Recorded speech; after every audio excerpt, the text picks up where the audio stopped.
Sepertinya tidak ada salahnya kamu mengatakan itu. Meskipun klon ini memiliki kualifikasi rata-rata, tapi iblis ini adalah kualifikasinya itu. Tidak peduli apakah kamu berencana melawanku atau tidak, percayalah sekali saja. Suara Yetian baru saja jatuh. Saya baru saja melihat awan ungu dan hitam bergerak. Tiba-tiba, dia bergegas menuju klon pemakan jiwa. Lalu aku melihat awan ungu kehitaman menyerbu tubuh klon pemakan jiwa dari panca inderanya. Membuat seluruh tubuhnya gemetar hebat. Xiao Yan juga berada pada saat ini memutuskan hubungan dengan klon pemakan jiwa. Saya melihat klon pemakan jiwa itu gemetar untuk beberapa saat. Rambutnya benar-benar berubah menjadi ungu, ada juga tanda ungu kehitaman di antara alisnya. Saat dia perlahan membuka matanya, di sepasang mata itu bersinar dengan sajak ungu. Kamu sungguh sepotong daging, itu hanya sebuah penghinaan bagiku, bukan lagi langit malam di balik awan ungu kehitaman. Anda dapat melihat ekspresi yang sangat jijik pada klon pemakan jiwa. Xiao Yan tersenyum saat melihat ini. Klon pemakan jiwa memang rata-rata. Klon ini juga sudah lama diperoleh Xiao Yan. Pada waktu itu klon pemakan jiwa telah membawa Xiao Yan, berhubungan dengan keberadaan yang sangat kuat. Tepat setelah 1000 tahun melihat klon ini sekarang, memang agak kurang memuaskan. Tidak heran Yetian menunjukkan ekspresi jijik. Justru karena klon ini tidak cukup kuat, itu sebabnya aku menyerahkannya kepada iblis terkuat di dunia.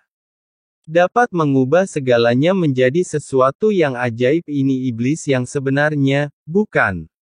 Kata-kata Xiao Yan ini akan menjadi kata terakhir bagi Yetian. Yetian sendiri sangat mempercayainya, itu adalah iblis nomor 1 di dunia. Itu saja biarpun iblis ini mengetahuinya Anda manusia tercela sedang menyanjung saya.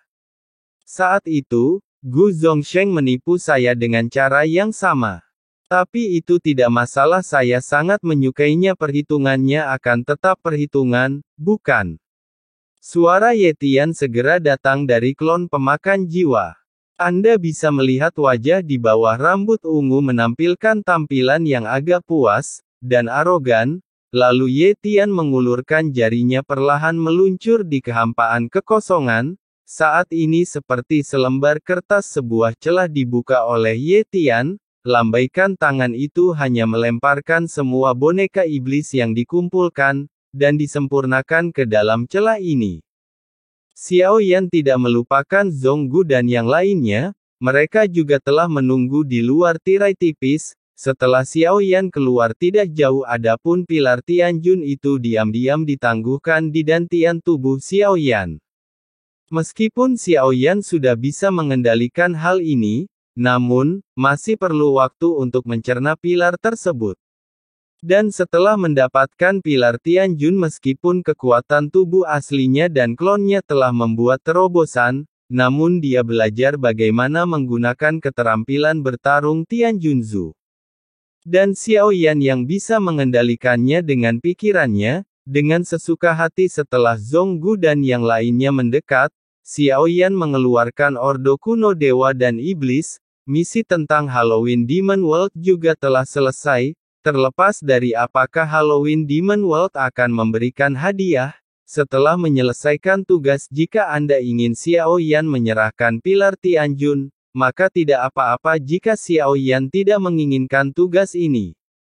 Saya tidak akan kembali ke dunia iblis Halloween untuk saat ini. Bersiaplah untuk berangkat, Zonggu. Dan si Xiao setelah mendengar ini ada ekspresi terkejut di wajahnya. Bagaimanapun, mereka sudah lama ingin meninggalkan tempat yang benar dan salah ini. Zonggu merasa beruntung masih hidup sampai sekarang. Xiao Yan mengeluarkan Ordo Kuno Dewa dan Iblis. Cara untuk pergi didasarkan pada perintah ini. Jiwanya tergerak hanya bisa mendeteksi petunjuknya. Setelah mengaktifkan tatanan kuno keabadian dan iblis, seberkas cahaya keemasan datang di bawah selubung cahaya keemasan. Sosok semua orang menghilang begitu saja. Zonggu dan yang lainnya serta Yetian dalam klon pemakan jiwa sosok itu segera muncul di kompas di luar gerbang kuno. Bukaan itu seperti sungai waktu yang panjang, hanya melayang di atas ketiadaan masih terlihat sangat spektakuler, tepat setelah mereka keluar, hanya untuk mengetahui bahwa sosok Xiaoyan hilang. Adapun kemana Xiaoyan pergi, tidak ada yang tahu. Jelas sekali mereka semua keluar, kenapa sosok Xiaoyan tiba-tiba menghilang. Xiaoyan saat ini bahkan dia sendiri tidak tahu apa yang terjadi. Saya hanya tahu bahwa saya berada di ruang gelap. Pada saat inilah kesadaran saya berangsur-angsur menjadi lebih jelas bagaimana Anda bisa membantu dunia kuno yang abadi dan iblis. Dalam keadaan kesurupan Xiaoyan, sebuah suara halus bergema di telinganya. Perasaan suara itu sudah tidak asing lagi bagi Xiaoyan. Tepat ketika saya masuk ke sini sebelumnya ada juga percakapan sumber suara ini.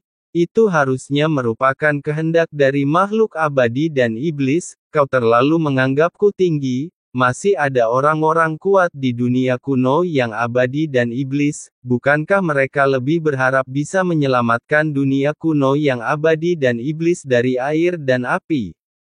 Bukan aku, orang luar. Bahkan jika aku benar-benar memiliki kemampuan untuk menyelamatkan dunia kuno yang abadi dan iblis, hal ini juga membutuhkan pembayaran, harga yang tidak terbayangkan. Dan mengapa saya harus membayar mahal untuk dunia yang bukan milik saya? Menghadapi keinginan makhluk abadi dan iblis, Xiaoyan memiliki sosok yang tegak. Dia tidak memiliki sifat pengecut karena di belakang punggungnya, dengan dukungan dunia sensi dia tidak perlu takut. Kamu mengajukan tuntutan masing-masing mengambil apa yang dia butuhkan, haruskah begitu? Ini bukan pertama kalinya kehendak iblis abadi bertanya pada Xiaoyan. Tapi itu jelas sekali ingin membantu segala sesuatu yang telah dilakukan sebelumnya. Tidaklah cukup pikiran Xiaoyan berputar-putar. Meskipun dunia kuno keabadian dan iblis berada dalam situasi yang berbeda dari sensi, namun situasi yang kita hadapi hampir sama. Dibandingkan dengan sensi, faktanya, dunia kuno yang abadi dan iblis bahkan lebih buruk lagi. Sensi terutama menghadapi invasi Taixu, lubang di penghalang dunia kuno abadi dan iblis menyebabkan gelombang besar orang-orang kuat dari banyak sub-dunia. Pada akhirnya akan menimbulkan berbagai ketidakseimbangan. Mungkin dunia tidak akan runtuh dalam jangka pendek, seperti ini hanya masalah waktu sebelum semuanya berantakan. Saya sudah menyatakan syaratnya, bantu sensi mengalahkan Taixu. Saya akan membantu dunia kuno yang abadi dan iblis untuk memperbaiki rintangan di dunia. Jadi, aku khawatir sulit untuk memiliki kedua belah pihak. Tidak sebaik ini, saya bersedia memberikan 1/10 sumber daya dunia di dunia kuno, keabadian dan iblis kepada sensi. Apakah Anda ingin membantu dunia kuno yang abadi dan iblis memperbaiki rintangan dunia? Apa yang dikatakan Xiaoyan memang tidak realistis. Meski memperbaiki hambatan dunia tidak perlu menggunakan kekuatan mata anjing. Ambil sehelai daun dunia dari pagoda suling Zichen dapat membantu dunia kuno yang abadi dan iblis. Tapi Tuan Zhan juga memperingatkan Xiaoyan, turunkan daun dunia untuk membantu dunia kuno yang abadi dan iblis. Ini juga akan membawa hubungan sebab akibat padanya baik atau buruk.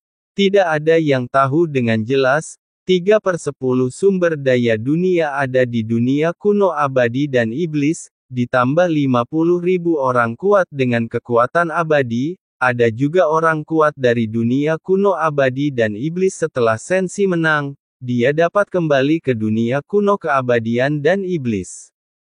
Inilah kondisiku. Jika Anda tidak bisa menerimanya tidak perlu bicara lagi. Xiaoyan menambahkan nada tegas. 3/10 sumber daya dunia ini akan sangat menakutkan, dan 50.000 dewa. Xiaoyan berencana membiarkan membantu sensi secara alami. Yang terbaik adalah menggunakan kehendak makhluk abadi dan iblis.